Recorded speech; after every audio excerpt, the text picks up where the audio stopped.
اور عجیب بات یہ ہے کہ آج کل نکاح کرنے والے کو زنا کرنے والا بھی بیوقوف سمجھ رہا ہے، زنا نہ کرنے والا بھی بیوقوف سمجھ رہا ہے۔ اچھا کام ہے نا، باپ بھی اس کو بیوقوف سمجھ رہے اپنے بیٹے کو، ماں بھی اپنے بیٹے کو بیوقوف سمجھ رہی ہے۔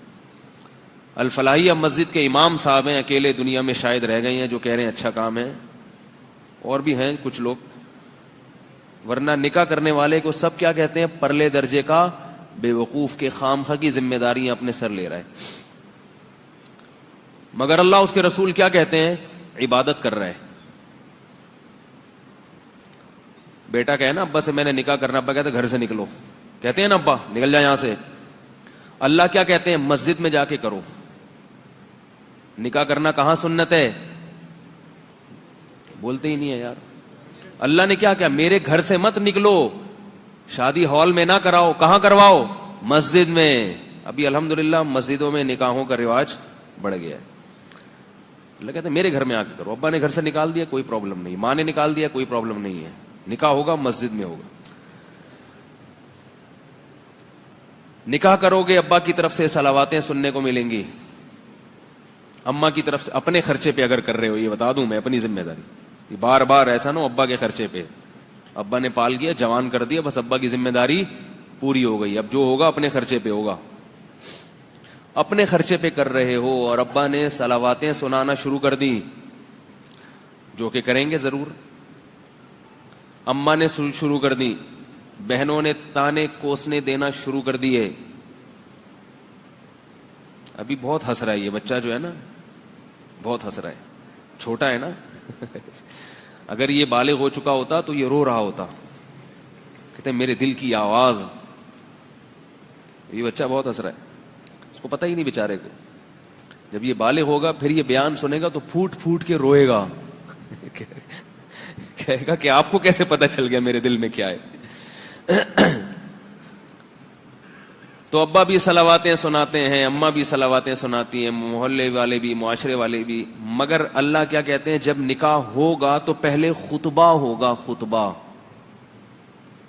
اللہ کی حمد و ثنا ہوگی۔ صلواتوں کا بالکل اپوزٹ ہو گیا کہ نہیں ہو گیا؟ دعائیں ہوں گی، دعائیں، حدیثیں ہوں گی، قرآن کی آیات ہوں گی، نکاح سے پہلے خطبہ دیا جاتا ہے نا، کیا خیال ہے؟ اور نکاح پڑھواؤ گے کس سے؟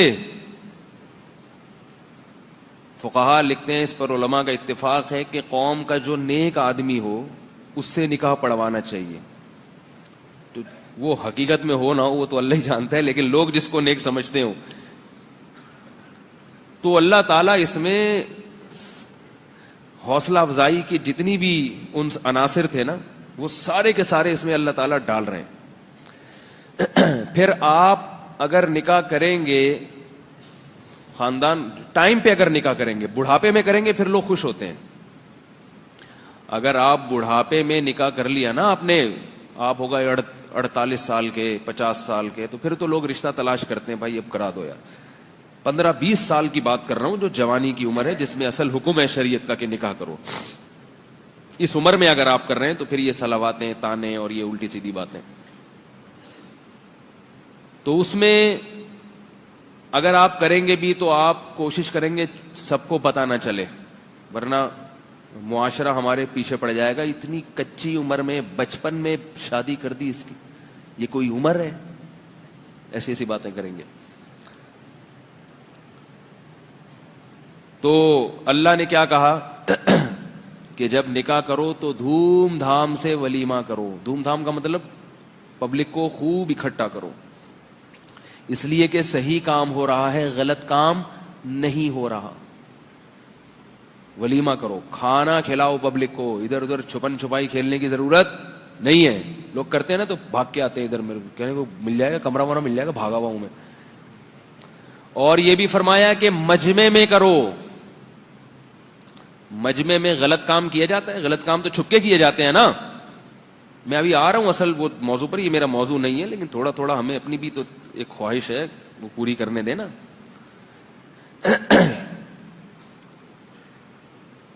اعلنوا النکاح، نبی نے فرمایا نکاح علی اعلان کرو، علی اعلان. غلط کام علی اعلان ہوتا ہے؟ بولو بھائی چھپ کے. ابا کہہ رہے ہیں اگر تو نے کیا مجھے پتہ نہیں چلنا چاہیے ورنہ تیری ٹانگیں توڑ دوں گا. اماں کہہ رہی ہے اگر پتہ چلا کہ تو نے 17 سال کی عمر میں شادی کر لی. اتنے موٹے موٹے آنسو. میں قوم کو کیا منہ دکھاؤں؟ اپنے خرچے پہ کیے اس نے 17 سال پہ. اگر کوئی جاب لگ گئی یا کوئی وراثت میں پیسے مل گئے، اپنے خرچے کی بات کر رہا ہوں، یہ ذہن میں رکھو. تو اماں کیا تانا دیتی ہیں، ابا کیا تانا دیتے ہیں، پتہ نہیں چلنا چاہیے کسی کو. تو اللہ کیا کہتے ہیں اپنے حبیب صلی اللہ علیہ وسلم کی زبان سے، اعلنوا النکاح، نکاح علی الاعلان کرو، پبلک کو بتاؤ کہ ہو گئی ہے یا ہو رہی ہے، تاکہ پبلک میں جو کنوارے بیٹھے ہوئے ہیں ان کو بھی شرم آئے کہ یہ 17 سال کے ہو کے کر سکتا ہے اور ہم 47 کے ہو گئے. اور ایک اور عجیب جملہ کہا، وَلَوْ بِالدَّفْ، ڈھول بھی بجاؤ. ویسے ڈھول بجانا منع ہے نا. وہ ایک ڈھول بجانا منع پہ ایک واقعہ ایسا آتا ہے کہ ایک مولوی صاحب ہمیشہ ڈھول کے خلاف بیان کیا کرتے تھے کہ ڈھول بجانا منع ہے، ڈھول بجانا منع ہے.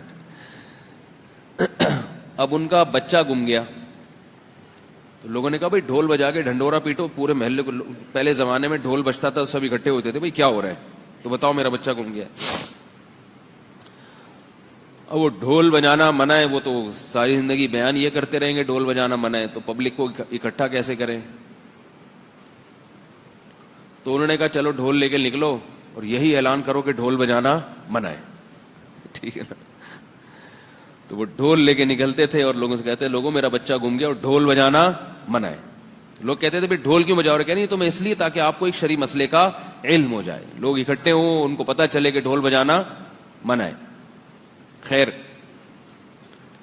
تو نبی نے کیا فرمایا؟ دف بجاؤ، ڈھول. ڈھول کا مقصد یہ ہے کہ جب ڈھول بجے گا تو سارے محلے کو خبر ہو جائے گا کہ فلانے کی فلانی کے ساتھ شادی ہو گئی.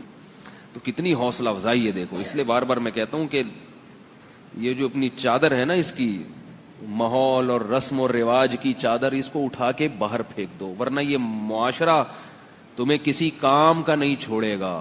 یہ اچھے کام پہ اپریشیٹ نہیں کرتا، یہ ہمیشہ غلط باتوں کی ترغیب دیتا ہے. وَإِن تُطِعْ أَكْثَرَ مَنْ فِي الْأَرْضِ يُضِلُّوكَ عَنْ سَبِيلِ اللَّهِ. اللہ فرماتے ہیں اگر زمین میں اکثریت کو فالو کرو گے تو یہ تمہیں اللہ کے راستے سے ہٹا دیں گے.